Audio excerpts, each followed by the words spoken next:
The sound of laughter filled the sunlit kitchen as I poured coffee into three mismatched mugs. It was a Saturday morning ritual that had become a cherished tradition over the years.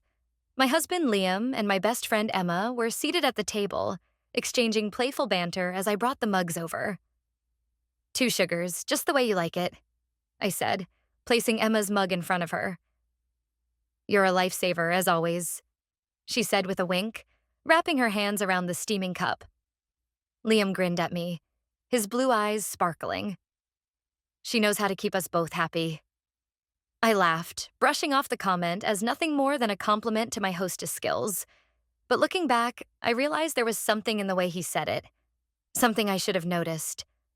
Our life seemed perfect. Liam and I had been married for 7 years, our relationship built on love, trust, and shared dreams. Emma had been my best friend since college, a constant presence through the ups and downs of my life. The three of us were inseparable, our bond unshakable. Or so I thought. That day, we planned a picnic at the park. Emma helped me pack sandwiches and snacks while Liam loaded the car. Everything felt light and easy, like it always did when we were together. "I don't know what I'd do without you two," I said as we spread out the blanket under a shady oak tree. Emma smiled, her expression warm but unreadable. "We're a team, aren't we?" I nodded, oblivious to the cracks forming beneath the surface. In hindsight, the changes were so gradual that I barely noticed them. Liam started coming home later from work, blaming meetings that ran overtime. Emma began canceling plans with me more frequently, citing vague excuses about being too busy. At first, I didn't think much of it.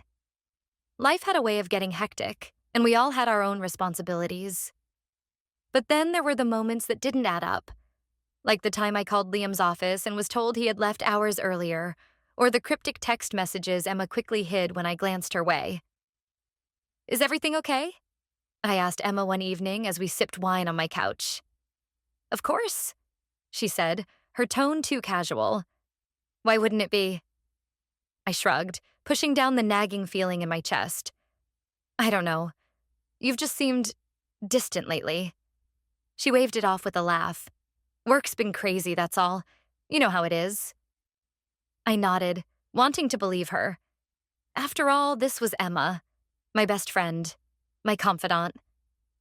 The first real seed of doubt was planted on an otherwise uneventful Tuesday afternoon.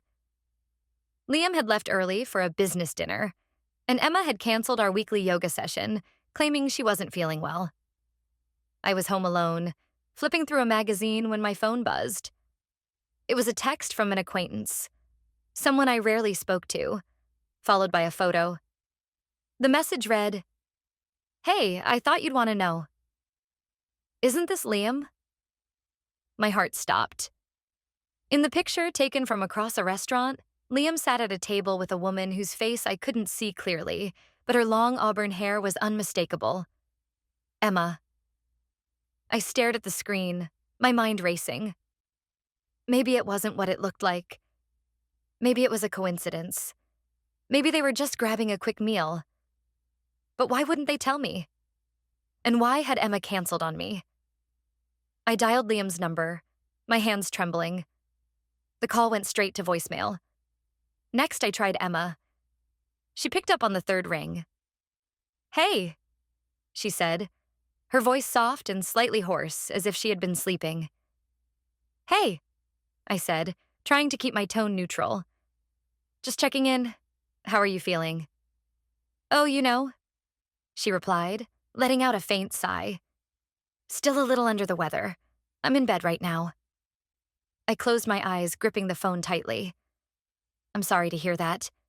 Get some rest, okay?" "Thanks, hun. I'll call you tomorrow." As soon as the call ended, a cold wave of realization swept over me. She was lying. That night, I couldn't sleep. I replayed the image in my mind over and over again, trying to make sense of it.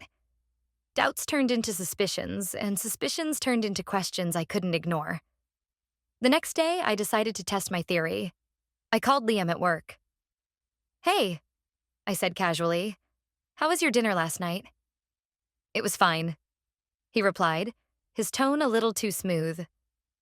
Just a long, boring meeting with clients. You wouldn't have enjoyed it. Oh, really?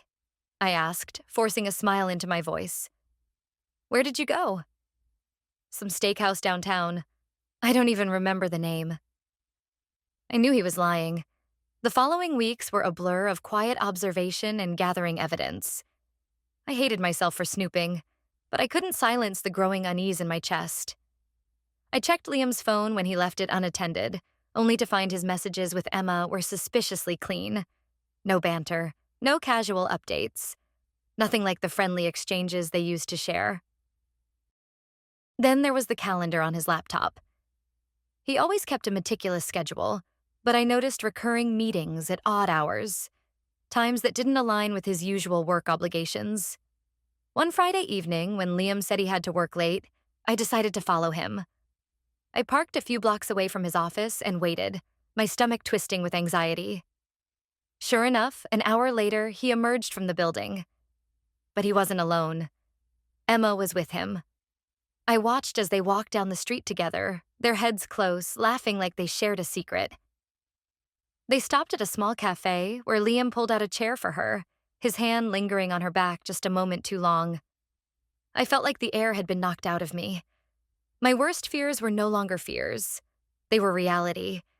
I didn't confront them that night. Instead, I went home and cried until there were no tears left. My heart was a mix of rage, pain, and disbelief. How could they do this to me? Liam, the man I had promised to love and trust, and Emma, the person I had considered a sister. The next morning, I woke up with a newfound determination. I wouldn't let them continue to deceive me. When Liam came home that evening, I was waiting for him in the living room. Hey, he said, tossing his keys on the table. What's for dinner? We need to talk, I said, my voice steady despite the storm inside me. He froze, his smile faltering. What's wrong? I held up my phone, displaying the photo from the restaurant. You tell me. For a moment, he said nothing. His face went pale, and I could see the gears turning in his head as he tried to come up with an excuse. It's not what it looks like, he said finally, his voice barely above a whisper. Don't, I said, cutting him off. Don't lie to me. I saw you with her last night. His eyes widened. You followed me? Don't you dare make this about me, I snapped, my voice rising. How long has this been going on, Liam? How long have you been sleeping with my best friend? He opened his mouth to speak, but no words came out.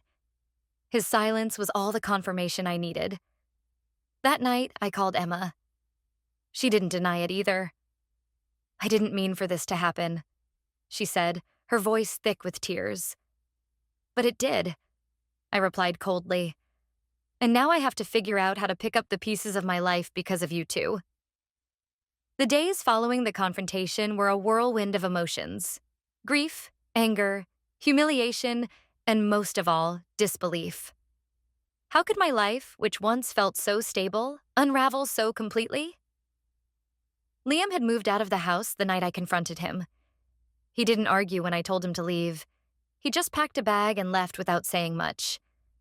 The silence was almost worse than words. I couldn't decide if I wanted him to stay and fight for me or disappear forever. Emma, on the other hand, tried to reach out multiple times. She left voicemails, sent long, apologetic texts, and even showed up at my door once.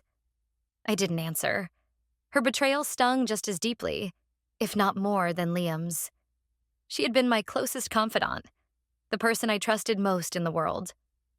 One night, as I sat on the couch staring at the blank TV screen, my phone buzzed. Another message from Emma. I know you hate me, and I deserve it. I just need you to know I never meant to hurt you. Please, let me explain. I threw the phone onto the coffee table, the words blurring through my tears. Explain? What could she possibly say to justify what she'd done? I had spent years sharing my life with her, my secrets, my fears, even my dreams for my future with Liam. And she had taken it all and used it to destroy me. Grieving a betrayal is a strange kind of mourning. It wasn't just the loss of Liam or Emma. It was the loss of the life I thought I had, the version of myself that felt secure, loved, and valued. Some days were better than others. On the good days, I managed to distract myself with work or a long run at the park. On the bad days, I couldn't get out of bed. I replayed every moment that now seemed like a clue, wondering how I could have been so blind. One memory haunted me more than the others. A birthday dinner 2 years ago. Emma had been there, of course, laughing at Liam's jokes and helping me blow out the candles on my cake. That night, as we cleaned up, she had hugged me tightly and said, "You're so lucky to have him." Lucky. Now, I wondered if she had meant it sincerely, or if she had already begun coveting what was mine. A month passed, and I realized I couldn't live like this, trapped in the wreckage of what had been. I needed to rebuild, to reclaim my life on my terms. The first step was therapy. I found a counselor, Dr. Patel, who specialized in helping people navigate betrayal and loss. In our first session, I broke down, spilling every detail of what had happened. "I feel like I don't even know who I am anymore," I admitted, wiping my tears with the tissue she handed me. "That's a normal reaction to betrayal," she said gently. "But you're not defined by what happened to you. You're still here. That means you have the power to redefine yourself." Her words stayed with me. I began to journal, writing down not just my pain, but also my hopes, my goals, and the things I still loved about life. I also started reconnecting with people I had drifted away from over the years. One of those people was Hannah, an old friend from college who had always been a steady presence. When I told her what had happened, she didn't hesitate. "I'm coming over," she said. An hour later, she was at my door with a bottle of wine and a stack of old movies. We stayed up late, talking and laughing in a way I hadn't done in what felt like forever. "You're going to be okay," Hannah said as we clinked glasses. "Better than okay. You'll see." One afternoon, a few weeks later, I received an unexpected email from Emma. The subject line was simple: "Please read this." I hesitated before opening it. Part of me wanted to delete it without a second thought. But another part, the part that still craved closure, needed to know what she had to say. The email was long, filled with apologies and explanations. She admitted that the affair had started during a rough patch in her own life, a time when she felt lonely and insecure. "I was selfish and weak," she wrote. "I know that doesn't excuse what I did. I just want you to know how deeply sorry I am. I miss you, and I miss the friendship we had.